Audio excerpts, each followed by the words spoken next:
Video घ्यायचा, video घेतो ना,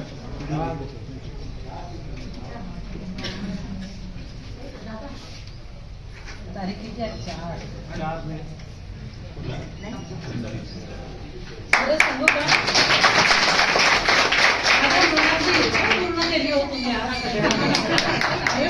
एवढे वर्ष शिकवलं पण कधी एक फोटो पण नाहीये माझा.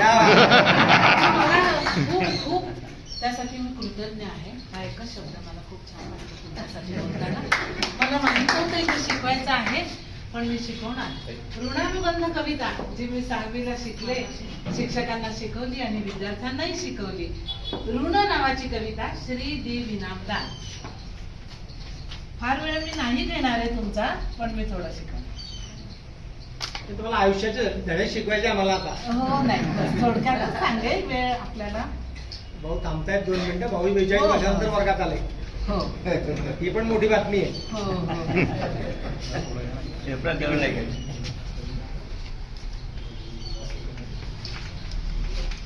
हे कवी आज आपल्यामध्ये नाहीये. श्री देवी इनामदार. त्यांची अतिशय सुंदर अशी ऋण नावाची कविता आहे. मुख्य म्हणजे मला सांगायला आनंद होतो की ग्रामीण भागामध्ये मी शिकवलं. ग्रामीण विद्यार्थी मला मिळाले. गुलाबराव त्यात नंबर 1. आणि त्यांनी सांगितलं की बंडखोर विद्यार्थी पुढे खूप छान होतात, खूप चांगले होतात. घरात सुद्धा बंड मुलं जी असतात ना, पुढे फार छान होतात, आणि ते काम करू शकतात. आज बंडखोरपणे ते बोलू शकतात म्हणून तर ते टिकून आहेत सगळीकडे, आणि आपल्यासारख्यांनाही ते टिकवत आहेत. बरोबर ना? कारण त्यांनाही शिक्षकांनी कधीतरी टिकवलेलं आहे. आणि हे टिकवणं, अशा टिकवण्याच्या सोबत आयुष्यभरचं टिकवणं दिलेलं आहे शिक्षकांनी सगळ्यांनी. बरोबर की नाही? आज मी माझ्या सगळे विद्यार्थी पाहते, अनेक क्षेत्रांमध्ये विद्यार्थिनी पाहते, अनेक क्षेत्रांमध्ये पाय खंबीरपणे रोवून उभे आहेत आणि उंच आकाशात गगनझेप पण घेत आहेत. अरे हे कुठं पाहायला मिळणार? बरं झालं मला जळगावला नोकरी नाही मिळाली, बरं झालं मी इथे आले. पाळजीचे, एकलग्नचे, डोंगावचे सगळे विद्यार्थी मला तुमच्यासारखे मिळाले आणि याच्यासाठी मी खूप कृतज्ञ आहे. आता आज आपण ऋण ही कविता पाहणार आहोत. श्री दी इनामदार यांची. हे कवी आपल्यात आज नाही आहे, परंतु सामाजिक स्थितीचं वर्णन करणारी ही कविता आहे. आणि सामाजिकतेचं वर्णन कवी करतच असतो, कारण समाज कसा आहे विद्यार्थ्यांना समजलं पाहिजे. समाजातच पावलं टाकायची आहे, समाजातच चालायचं आहे. म्हणून ते सगळं समजण्यासाठी आणि मानवी भावभावनांची गुंफण कवितेमध्ये असते. ते अतिशय महत्वाचं. अहो बाकी तर सगळं मिळेल, पण भावना, संवेदनशीलता जे शिक्षक विद्यार्थ्यांना शिकवतात, घरातून मिळतं, साहित्यातून मिळतं, ते या कवितेतून तुम्हाला मिळणार आहे. त्यात तोच याचा उद्देश आहे. ऋण नावाची कविता 2-3 कडवे फक्त सांगणार आहे. एका बैलाचं मनोगत आहे, म्हाताऱ्या बैलाचं मनोगत आहे, जो त्याचा आता काही काम नाहीये शेतात, मग तो त्या मालकाप्रती त्याची सगळी कृतज्ञता आणि आनंद कसा व्यक्त करतो आहे. तुझ्या शेतात राबून माझी सरली हयात, नको करू हे टाळणी, आता उतार वयात, आता उतार वयात. 6वीला मी पुण्याला कविता शिकले. जळगावला येऊन मी शिकवली शिक्षकांना कविता. सासूबाईंना ऐकवली, माझ्या मिस्टरांना ऐकवली. प्रत्येक जण त्यावेळेस रडत होता. अहो या कुटुंब संस्थेची हेटाळणी म्हणजे वृद्धाश्रम, जे आपल्या समाजामध्ये सगळं सुरू झालेलं आहे. देवा तुझा कुंडलिक गेला परदेशामध्ये आणि माता पित्यांची व्यवस्था केली वृद्धाश्रमात.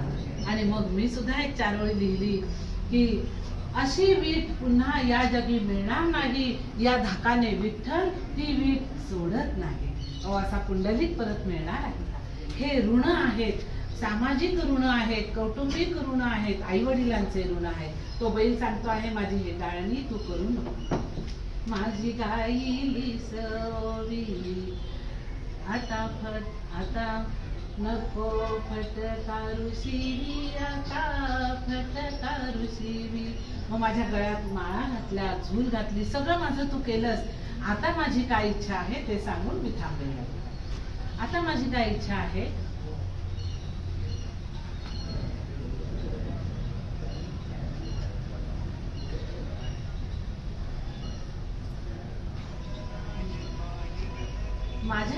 आठवणींचं मी रवंथ करत असतो. तू ज्या मला गोड आठवणी दिल्या आहेत त्याचं सगळं मी रवंथ करत असतो आणि त्याची जाणीव तुलाही असू दे.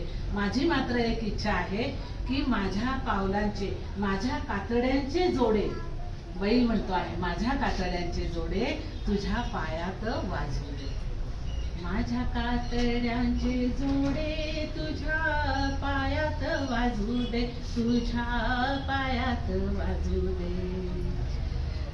आता उतार वयात नको करू हे कारणी, असं बैल सांगतो आहे. पण त्या बैलाची इच्छा काय? मालकांप्रती किती एकनिष्ठा असावी हो.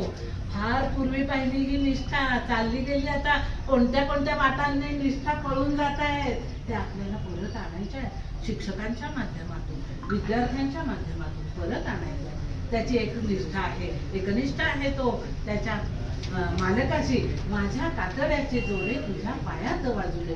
अहो, ही पसायदानी वृत्ती आहे. संत ज्ञानेश्वरांनी सांगितलं काय की जो जे वांछील तो ते लाहो प्राणी जात, पण हे वांछील तो ते लाहो वाच. सांगताना अगोदरचा जो वॉश आहे तो चांगला पाहिजे. समाजाचा जो वॉश आहे, आपण नाही का चित्र काढतो तेव्हा पिवळा वॉश द्यायचो फिक्का आणि मग चित्र काढायचो की चित्र छान दिसावं. मग समाजाचा वॉश म्हणजे कोणता वॉश? तर समाज सगळ्या रीतीने चांगला पाहिजे, निरागस मन पाहिजे मुलांसारखी. तेव्हा मग जो जे वांछील तो ते लाव. नाहीतर राक्षसी काम आहे, साक्षर झालो